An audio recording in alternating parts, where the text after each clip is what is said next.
Bahagia itu tidak hadir dengan sendirinya. Artinya apa? Bahagia itu harus kita hadirkan. Kalau kita hadirkan atau kita ciptakan, maka ada kesengajaan.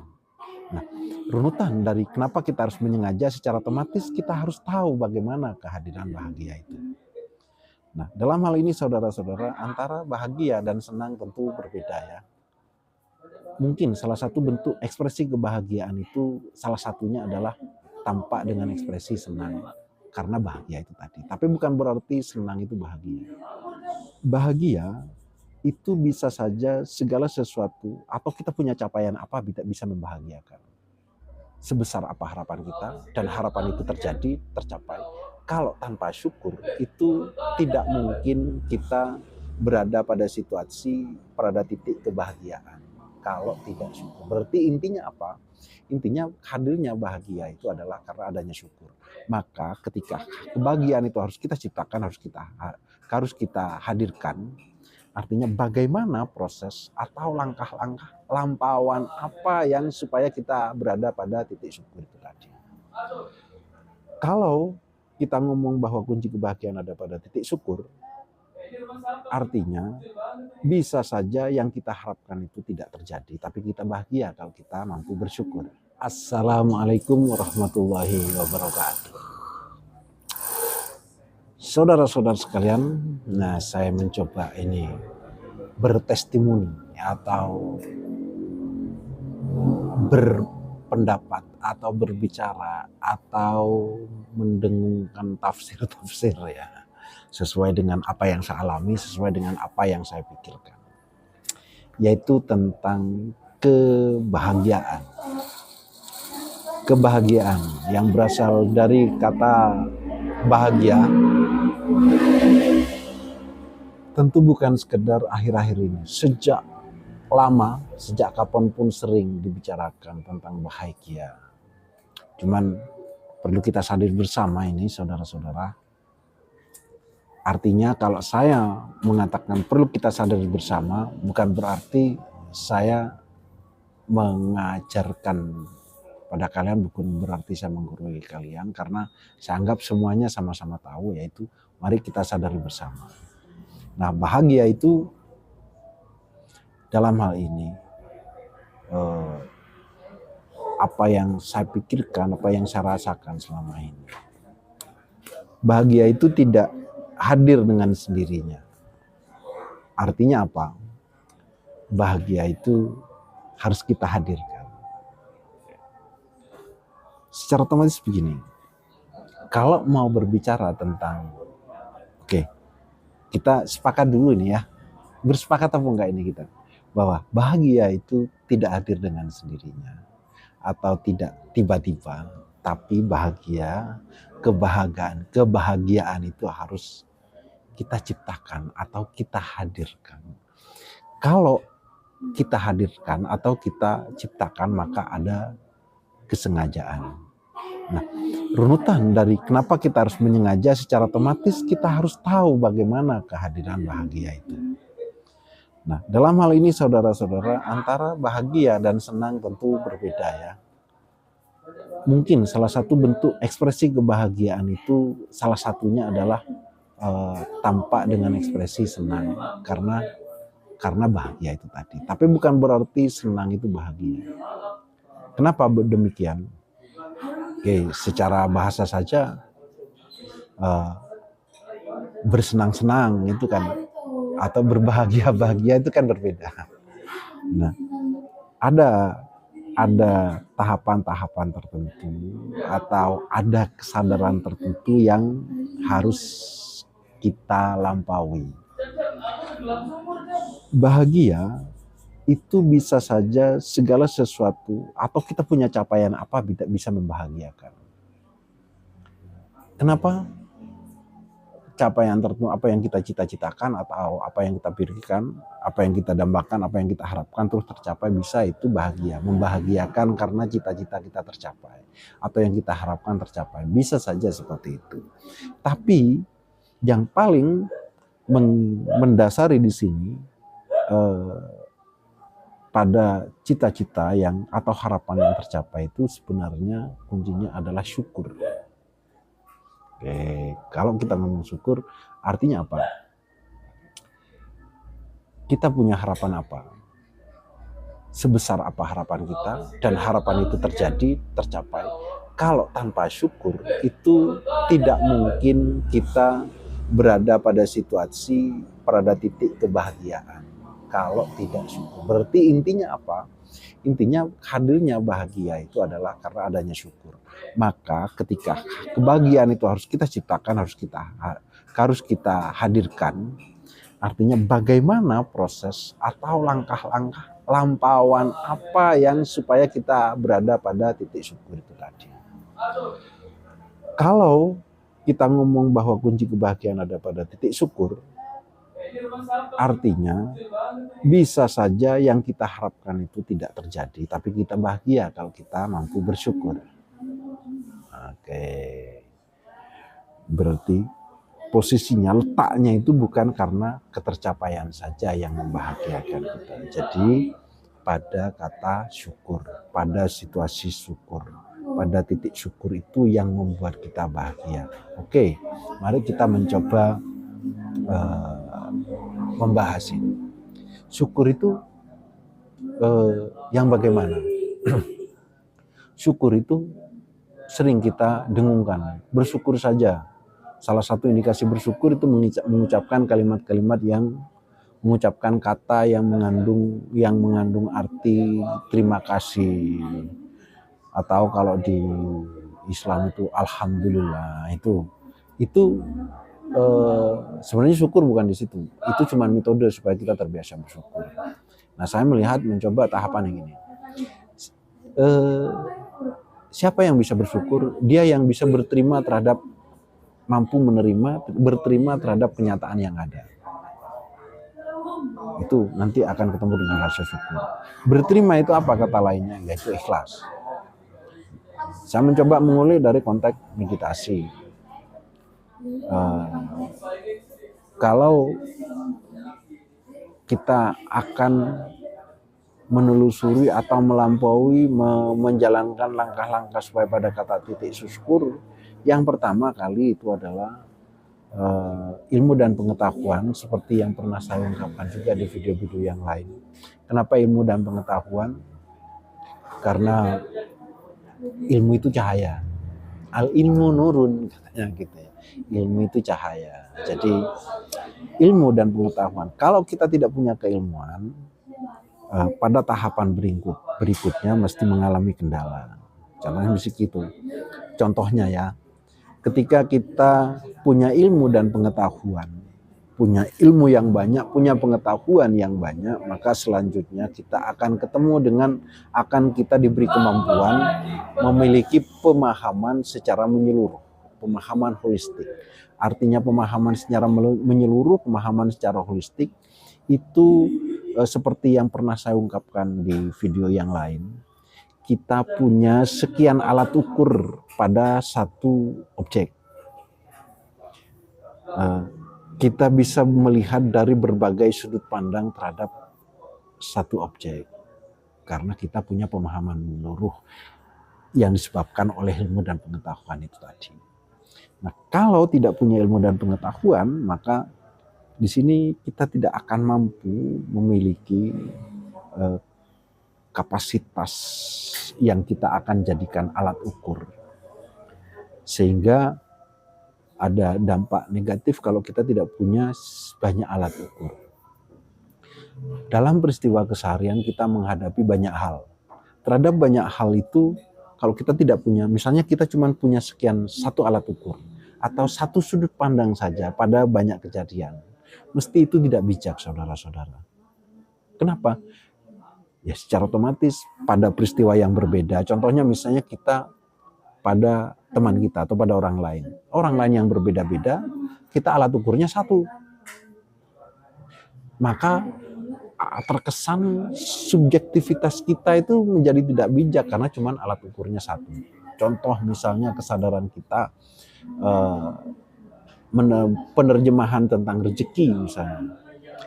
Kalau sudut pandang kita bahwa rezeki itu materi saja, maka kepada orang lain pun yang akan ditembakkan dari sudut pandang itu saja.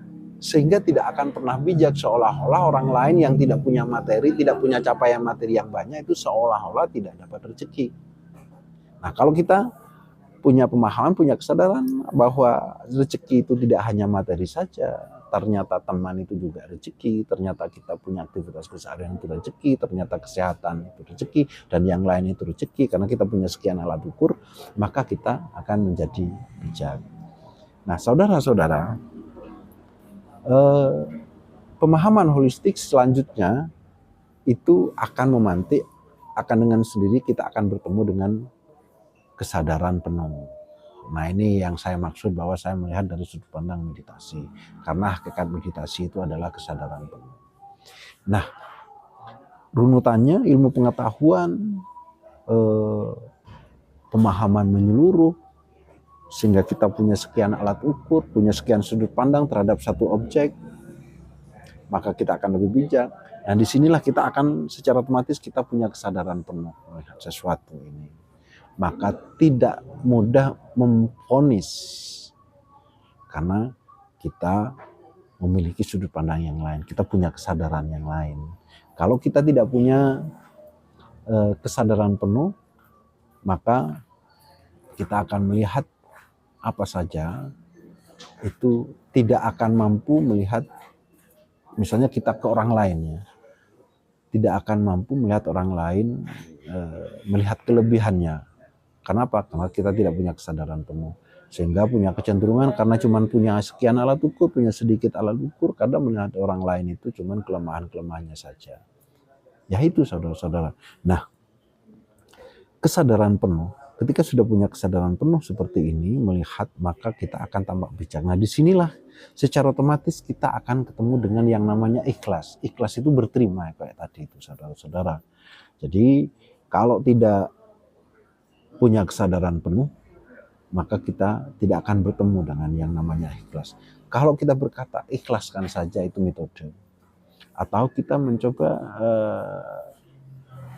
membiarkan atau diam saja terhadap kejadian yang misalnya yang terjadi yang nggak kita kehendaki, itu menahan saja. Makanya berbeda antara sabar dan ikhlas itu.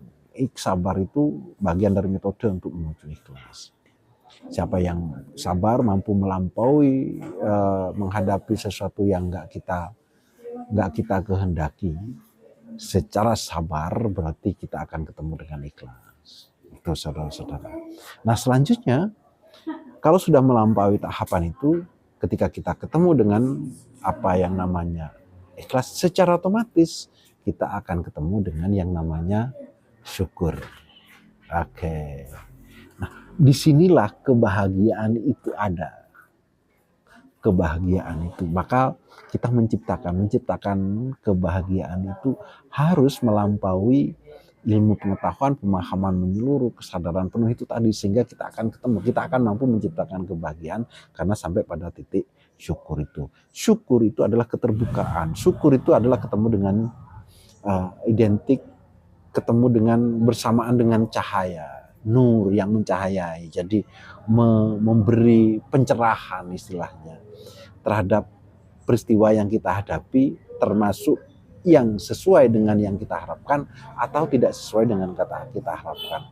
Kalau tidak menyadari, tidak punya kesadaran penuh, maka kita punya kecenderungan kita dapat hanya mensyukuri ketika sesuatu harapan kita, sesuatu yang terjadi itu sesuai dengan harapan kita. Kadang kita cuma bersyukur di situ saja. Pada saat kita berhadapan dengan sesuatu yang tidak sesuai dengan harapan kita, kita berkeluh kesah. Maka tidak akan menemukan kebahagiaan, seolah-olah kebahagiaan itu dapat kita ciptakan ketika apa yang kita harapkan terjadi saja. Padahal yang dimaksud kita menghadirkan kebahagiaan ketika sampai pada keberterimaan, sampai pada syukur itu tadi. Terhadap apa yang tidak terjadi tidak sesuai dengan yang kita harapkan, kalau kita berterima, maka kita akan dapat bersyukur, sehingga kita dapat bertemu dengan kebahagiaan. Walaupun apa yang kita cita-citakan misalnya tidak terjadi. Nah, runutannya seperti itu tadi, saudara-saudara. Kita menempatkan pemikiran kita, pemahaman kita terhadap apa yang terjadi, apa yang kita hadapi tanpa keilmuan tidak mungkin. Keilmuan dan pengetahuan tidak mungkin. Maka kita memahami secara menyeluruh objek apa yang kita hadapi ini karena kita sudah punya ilmu dan pengetahuan itu tadi. Begitu juga kita dapat menyadari secara penuh, secara utuh terhadap apa yang terjadi karena kita punya pemahaman menyeluruh itu tadi. Nah, secara otomatis kita akan dapat berterima ketika kita dapat ikhlas karena kita punya kesadaran penuh terhadap apa yang terjadi tadi. Nah, begitu juga karena kita ikhlas, maka secara otomatis walaupun kita tidak mengungkapkan rasa syukur atau mengungkapkan kata alhamdulillah misalnya, secara otomatis kita berada pada situasi bersyukur. Bersyukur itu open. Nah, makanya siapa yang tidak bersyukur maka itu tertutup. Lawannya itu kufur, itu tertutup. Nah, ketika syukur itu terbuka, berterima, wawasannya tercerahkan, maka disitulah kebahagiaan itu terjadi. Jadi begitu saudara-saudara. Jadi kenapa saya mengulik seperti ini? Kadang karena apa? Bukan sekedar kadang ya, sering saya ketahui, sering saya lihat fakta-fakta bahwa mereka tahu, mereka sering bilang bahwa bahagia, mereka pernah merasakan kebahagiaan itu. Tapi ada yang berpikir bahwa kebahagiaan itu hanya terjadi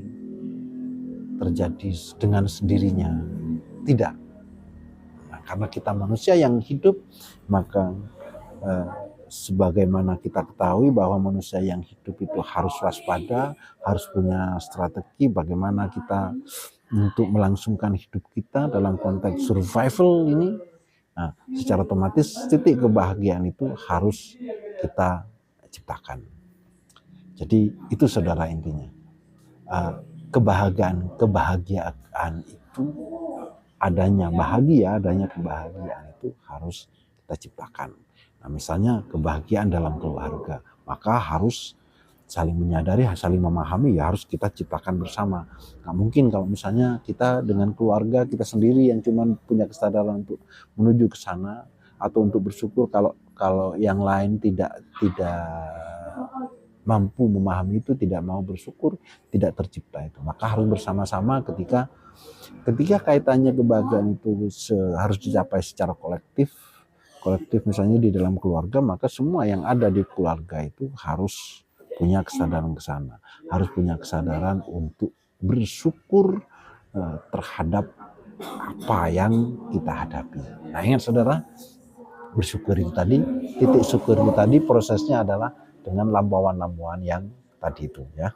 Saya ingatkan lagi, yang pertama ilmu pengetahuan, yang kedua pemahaman holistik, yang ketiga kesadaran penuh, lalu ikhlas, lalu syukur. Disinilah kebahagiaan itu ada. Jadi saya pertebal bahwa kebahagiaan itu sebagai manusia yang hidup, kalau kita mau bertemu dengan kebahagiaan, maka harus menciptakan dan ada tahapan-tahapannya. Nah, saya pernah baca salah satu buku ini, saudara-saudara. Ini mengatakan begini. Jika engkau kepingin bertemu dengan kebahagiaan, maka mendekatlah pada keluargamu. Kalau mendekat pada keluargamu belum bertemu dengan kebahagiaan, maka mendekatlah pada sahabat yang paling engkau percayai. Ketika mendekat pada sahabat yang paling kau percayai belum bertemu dengan kebahagiaan, maka berjalanlah atau berproseslah. Ketika berjalan belum bertemu dengan kebahagiaan, maka disitulah kau akan bertemu denganku, kata Allah. Karena sejatinya kebahagiaan itu adalah aku, bukan keluargamu, bukan sahabatmu, bukan prosesmu, bukan jalanmu, tapi kebahagiaan itu adalah aku.